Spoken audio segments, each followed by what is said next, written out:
लालची सौतेली माँ। एक गांव में कविता नाम की लड़की अपने पिता के साथ रहती थी। कविता की माँ कुछ महीने पहले दिल की बीमारी की वजह से गुजर गई थी, इसीलिए कविता हमेशा दुखी रहती थी। यह देखकर कविता के पिता को बहुत दुख होता था। इतने पैसे होने के बावजूद भी मैं अपनी बेटी को खुश नहीं कर पा रहा। मैं अपनी बेटी को इस तरह दुखी नहीं देख सकता हूँ। तब कविता के पिताजी अपनी बेटी को माँ का प्यार देने के लिए दूसरी शादी कर लेते हैं। जानवी, तुम्हें मेरी इकलौती लाडली बेटी का अच्छे से ध्यान रखना होगा। आप चिंता मत कीजिए, मैं कविता को अपनी बेटी जैसा प्यार करूंगी। पर कविता के पिता को जानवी के स्वभाव के बारे में कुछ भी पता नहीं था कि वह बहुत ही लालची थी और उसने सिर्फ पैसों के लिए शादी की थी। अरे, इस बेवकूफ ने अपनी सारी जायदाद अपनी मनहूस बेटी के नाम कर दी है। पर कोई बात नहीं, मैं इसकी बेटी को इतना तंग करूंगी कि यह यहाँ से भाग ही जाएगी। तब सारी जायदाद मेरी हो जाएगी। तब जानवी कविता के पास जाती है। कविता, मेरी बात कान खोल कर सुन। आज से घर के सारे काम तुझे ही करने होंगे। पर माँ, मुझे घर का कोई काम नहीं करना आता। तुझे समझ नहीं आ रहा? जो कहा है जल्दी कर, नहीं तो इतना मारूंगी कि तेरा डॉक्टर भी इलाज नहीं कर पाएगा। तब कविता घर के काम करने लगती है, पर उसने अभी तक कभी घर का कोई काम नहीं किया था। इसीलिए कमरे में झाड़ू लगाते समय वह गलती से फ्लावर वास गिरा देती है और फ्लावर वास का एक नुकीला टुकड़ा उसके हाथ पर लग जाता है और उसके हाथ से खून निकलने लगता है। मेरा हाथ कट गया, बचाओ।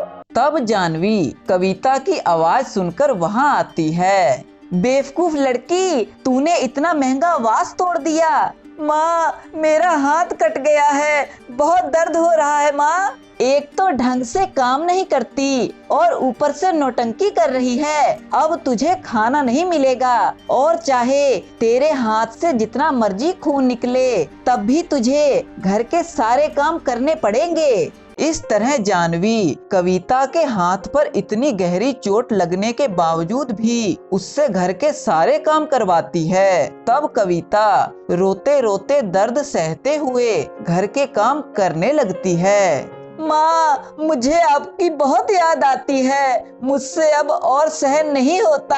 आप कहाँ हो माँ? मेरी सौतेली माँ मुझे बहुत तंग करती है। मेरी मदद करो माँ, मेरी मदद करो।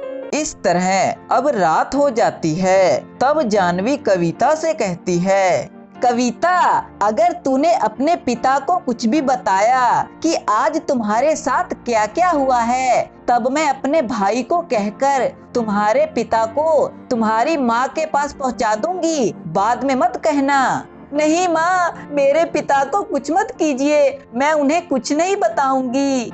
तब कुछ देर बाद कविता के पिता घर आते हैं। कविता, तुम्हारे हाथ में यह चोट कैसे लग गई? पिताजी, मैं खेलते हुए गिर गई थी।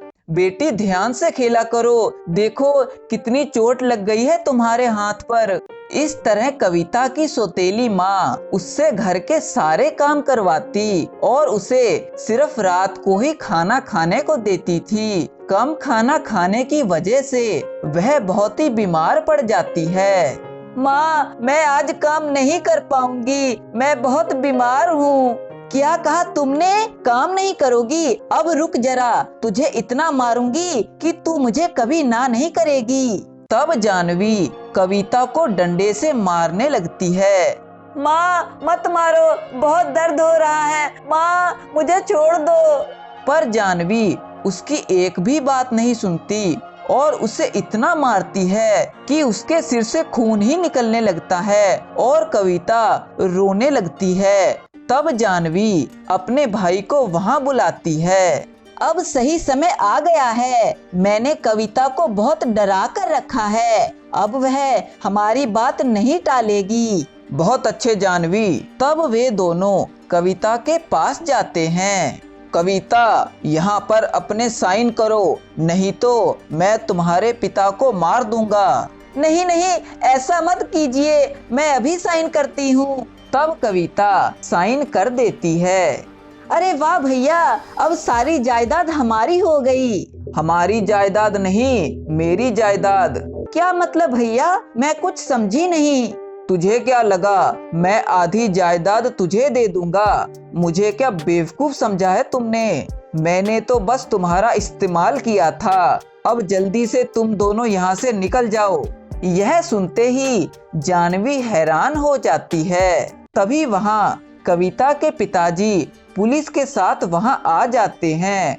पुलिस? तुम पुलिस लेकर आए हो? पर अब क्या फायदा, अब तो सारी जायदाद मेरे नाम हो चुकी है। अगर तुम ऐसा सोचते हो तो तुम बिल्कुल बेवकूफ हो, क्योंकि मैंने अपनी सारी जायदाद अपनी बेटी के नाम पर की ही नहीं थी, वो तो अभी भी मेरे नाम पर है। यह सुनते ही दोनों भाई बहन हैरान हो जाते हैं। तब इंस्पेक्टर उन दोनों को गिरफ्तार कर लेता है।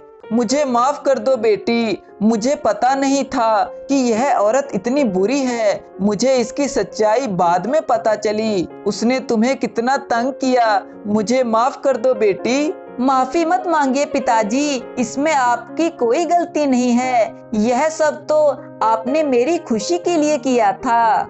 इस तरह वे दोनों खुशी खुशी रहने लगते हैं।